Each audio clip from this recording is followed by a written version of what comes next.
Nobody ever tells you the real reason a man falls in love. They give you rules. They give you strategies. They tell you to text back slower, to seem less interested, to play a game you never agreed to play. And somewhere along the way, you started to believe that love was something you had to trick someone into. But what if everything you were taught was wrong? What if the very thing you were told to hide the realness of you, the depth of you, the parts of you that feel too much and care too openly, what if that was never the problem? What if that was always the answer? Stay with this, because what you are about to hear is not a dating tip. It is not a strategy. It is the truth about how love actually works in the male mind, and it will change the way you see yourself, the way you show up, and the kind of love you allow into your life from this moment forward. Let us start with a question that most people never think to ask. When a man falls in love, truly falls, not just feels attracted, not just feels comfortable, but genuinely falls, what actually happened inside him? What was the moment? What was the trigger? Most women assume it was something physical. Some assume it was timing. Others have been told it was about playing hard to get, about creating mystery, about making him chase. But psychologists who study pair bonding, attachment, and long-term romantic commitment have found something that cuts through all of that noise. And it is something almost nobody talks about honestly. A man does not fall in love with a woman because she is perfect. He falls in love with a woman because of how he feels about himself when he is with her. Read that again. Because that single sentence dismantles decades of bad romantic advice. It is not about being the most beautiful person in the room. It is not about being the most unavailable. It is about something far more intimate, far more powerful, and far more within your control than any of those things. It is about the emotional environment you create around the people you allow close to you. Here is what that actually looks like in real life. Think about a man named Daniel. Daniel dated a woman who was, by every external standard, impressive. She was beautiful, successful, socially confident. But every time Daniel was with her, he felt subtly judged. He felt like he was always one wrong word away from disappointing her. He was careful, guarded, performing. And after 8 months of dating her, he realized something that confused him. He did not miss her when she was gone. He missed the idea of her, but not her. He ended the relationship and could not fully explain why. 6 months later, Daniel met someone else. She was not trying to impress him. She was not running a strategy. She was just genuinely, completely herself. She laughed at things she found funny without checking to see if it was cool to laugh.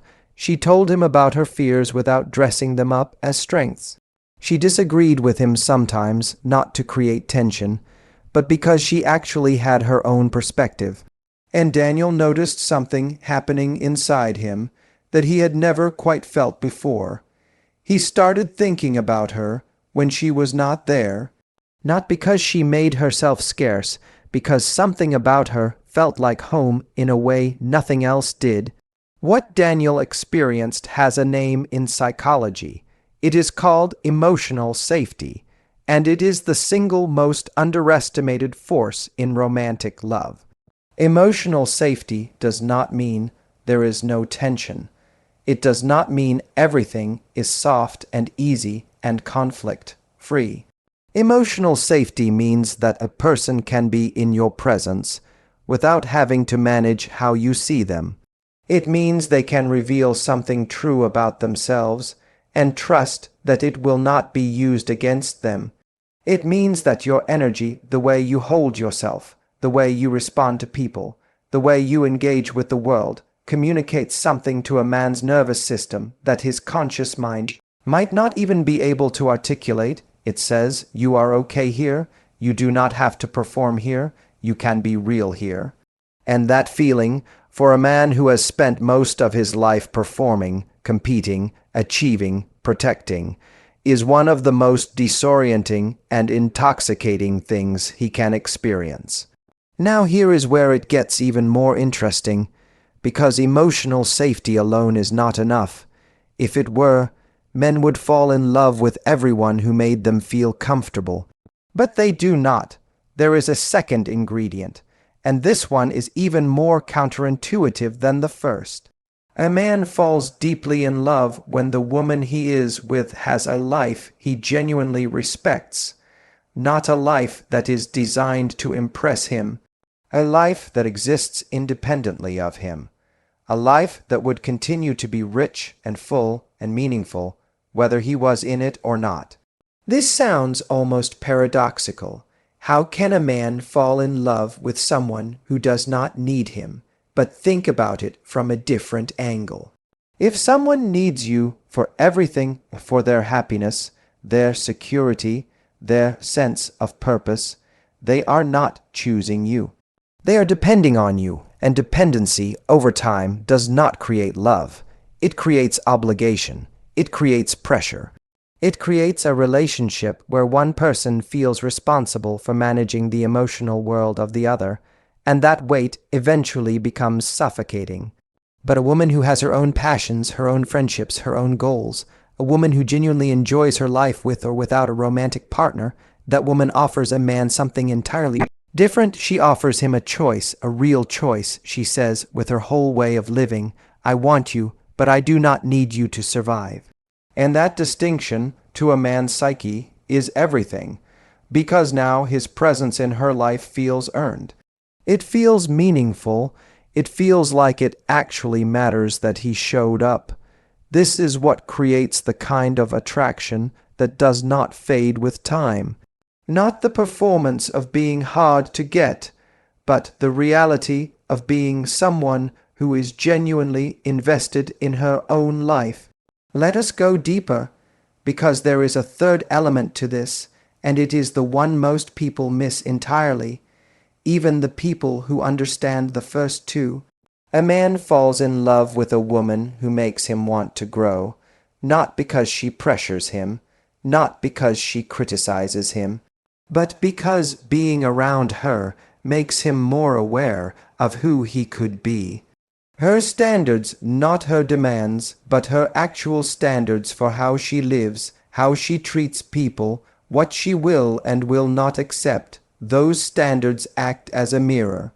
They reflect back to him a version of himself that is either rising to meet her world or falling short of it. And if she is the right woman for him, that reflection will not feel like judgment. It will feel like an invitation. Think about the most transformative relationship you have ever witnessed, maybe your own, maybe someone close to you.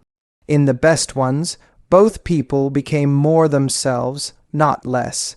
They did not shrink to fit each other.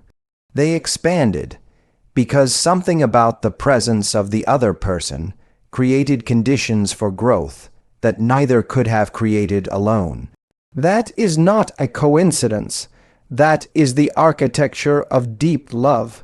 It is not two incomplete people finding their missing halves. It is two whole people choosing to build something together that neither could build alone. Now here is the part that most dating content never addresses. And this is crucial, so pay close attention. Everything described so far, the emotional safety, the independent life, the growth, none of it can be performed. That is the trap most people fall into. They read something like this and immediately think, okay, so I just need to seem like I have a full life. I just need to act like I do not need him. I just need to give off the vibe of someone secure. But there is a problem with that. People, especially men who have been through enough relationships to develop instincts about this, can feel the difference between someone who is genuinely okay and someone who is pretending to be okay, and nothing breaks trust faster than the moment someone realizes they have been relating to a performance instead of a person. This means the work is not strategic. The work is internal. It is the work of actually building a life you love, actually processing the wounds that make you seek validation from others, actually developing the kind of relationship with yourself that you want to have with a partner one day. This work is slower than any dating strategy. It is less immediately satisfying. But it produces something no strategy ever could. It produces a version of you that does not need to be managed because she is real. And here is what happens when that woman shows up in a man's life. He does not just feel attracted. He feels arrested. He feels like everything he thought he understood about relationships has to be rearranged. Because he has never quite felt this before, this sense of being both completely at ease and completely alive at the same time. And that combination, calm and electricity together, is what men describe when they talk about falling in love with the person they end up staying with. There is a story that captures this perfectly. A woman named Claire had spent years in relationships where she worked very hard to keep men interested. She texted carefully. She monitored her availability. She shaped herself around what she thought each man wanted. And every relationship eventually collapsed under the weight of all that effort. She was exhausted. She was confused. She started to believe the problem was her, that something in her fundamental makeup made her unlovable.